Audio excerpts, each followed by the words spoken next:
Hello and welcome to the third installment of my Garve and Ullapool Railway diary.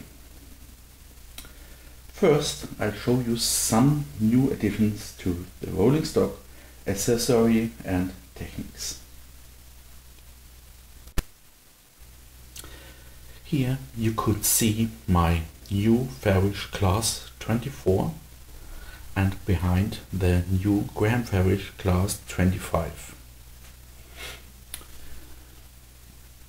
Here are the Graham Farish Chindy, which was recently released, and a Ullapool B1. I also recently purchased a brand new IntelliBox Basic and the transformator for it. With this I will replace my Tegatrex Zephyr Extra because I've got some problems with the older walk-around throttles and the IntelliBox Basic could handle more locomotives.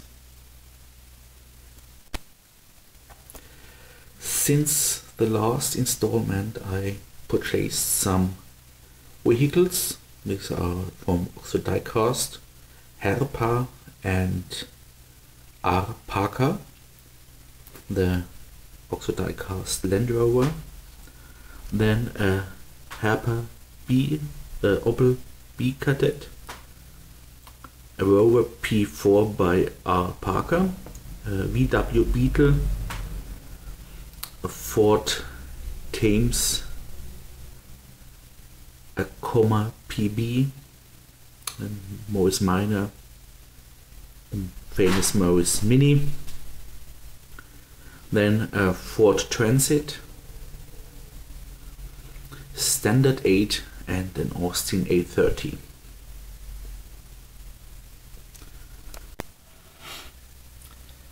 For the background I did an model railway scenery 00 scale factory kit and resized it for an N gauge, and on the right side there is a low relief warehouse from the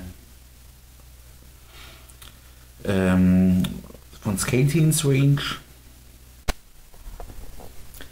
I also did the old workshop from the model railway scenery range, which is also an 00 scale model, and I modified it with some corrugated plastic instead of the printed corrugated sheets, and put some interior in it, which you don't see well at the moment because of the lack of lighting.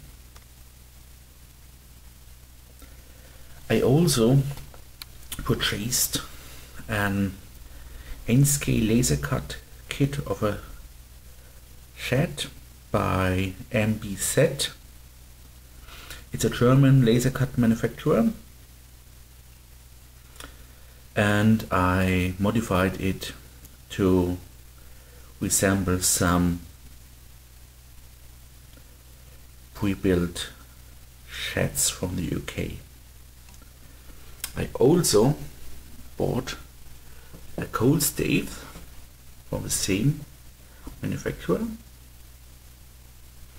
I weathered it a little bit. There I will put some coal in the staves to represent my coal merchant for the Ullapool area.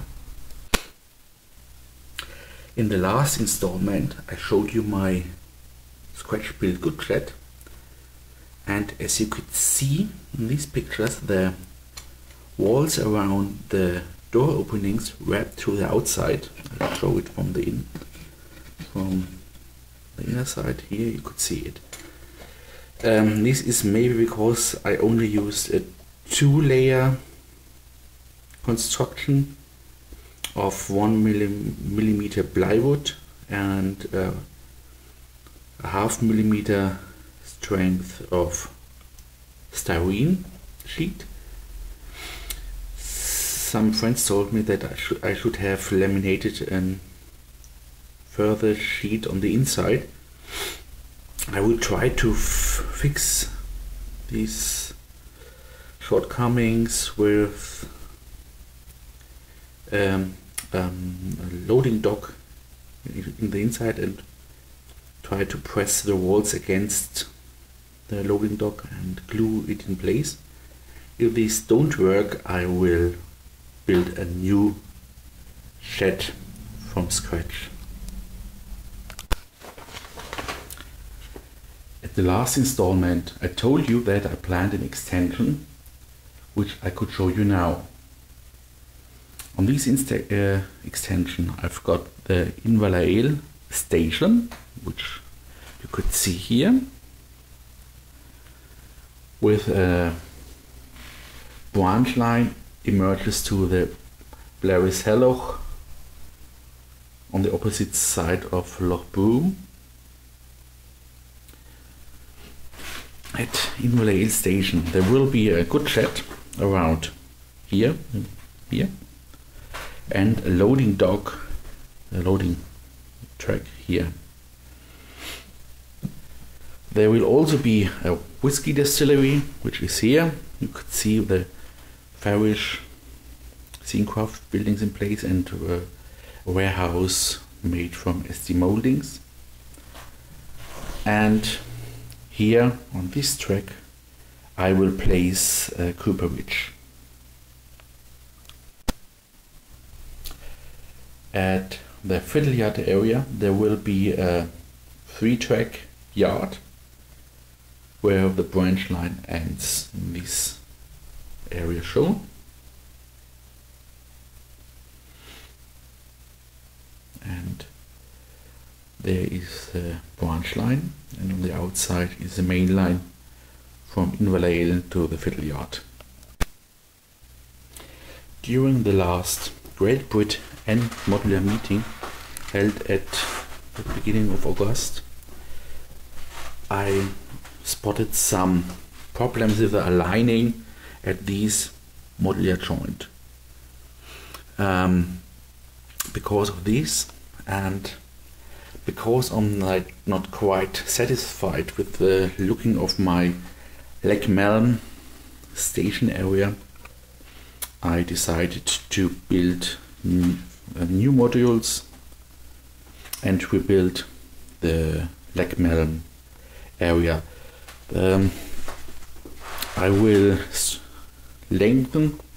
increase the length of the Leckmelm area so that it started here at this joint. It will still be a station halt,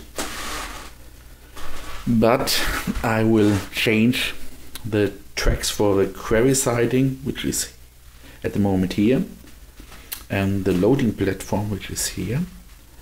And so there will be the GaURy loader here in this area on this side, and the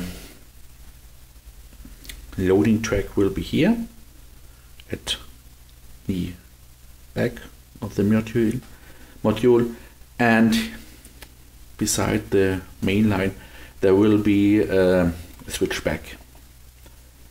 I will also increase the diameter of the radius of the main line about 10 centimeters, so that the main line will come out here and to have a better look.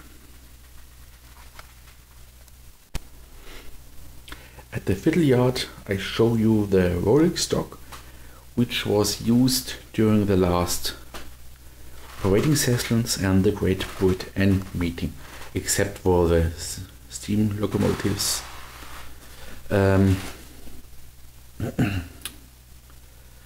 The rolling stock on the left side of the fiddle yard is rolling stock with NEM coupler pockets, and on the right side this is rolling stock without NEM coupler pockets.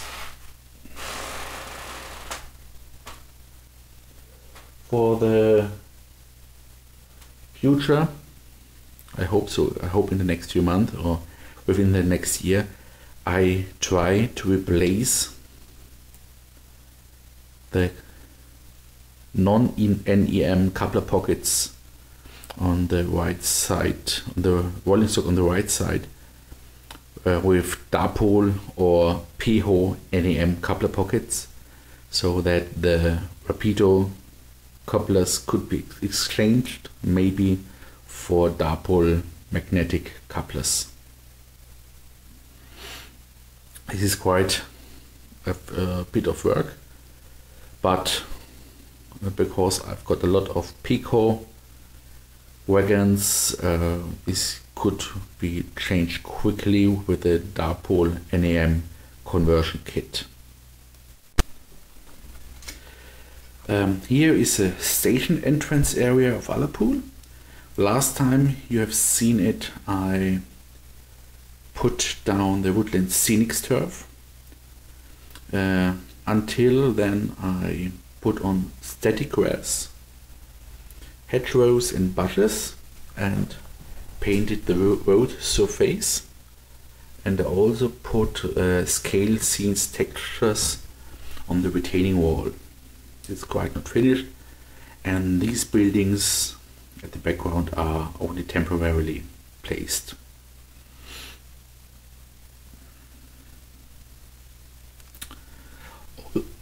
Also, I put in some gravestones in the graveyard area, but for the future there will be more planted in here. Maybe behind this hedgerow I will place some bushes and a low relief building to generate some depth. I also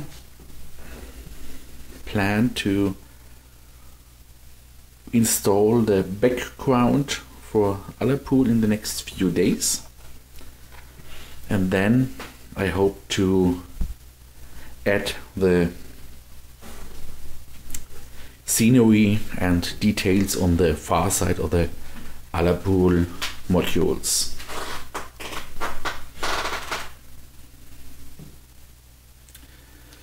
For the moment I planned to put a retaining wall along the back side, and here on the right of the warehouse I will install a scale scenes background warehouse.